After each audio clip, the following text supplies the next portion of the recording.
আজকে তোমাদের সামনে আমি এক্সক্লেমেটরি সেন্টেন্স নিয়ে আলোচনা করব।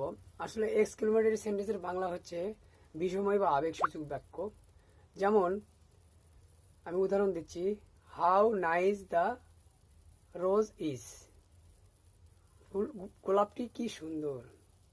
How nice the rose is, গোলাপটি কি সুন্দর। পরেরটা হচ্ছে what a beautiful flower it is. ফুলটি কি সুন্দর, এ ফুলটি কি সুন্দর। তারপরেরটা হচ্ছে alas my friend is no more, হায় আমার বন্ধু আর নেই।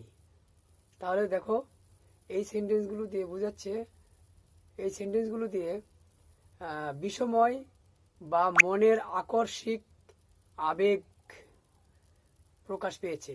এই ধরনের সেন্টেন্সগুলো কিন্তু মনের আকস্মিক বিষময় বা মনের আকস্মিক আবেগ প্রকাশ পায়, এই সেন্টেন্সগুলোকে আমরা এক্সক্লেমেটরি সেন্টেন্স বলি। ঠিক আছে, তাহলে তোমরা বুঝতে পেরেছো এক্সক্লেমেটরি সেন্টেন্স কাকে বলে। এক্সক্লেমেটরি সেন্টেন্স আজকে এই পর্যন্ত শেষ করলাম। নেক্সট খণ্ডতে আমি অন্য কিছু নিয়ে আলোচনা করব। 5টা সেন্টেন্সের মধ্যে আমি খণ্ড খণ্ড বুঝিয়ে দিয়েছি। এক্সক্লেমেটরি সেন্টেন্স শেষ 5 নম্বর। আমি নেক্সটে আবার অন্য কিছু নিয়ে আলোচনা করব। Thank you very much, by.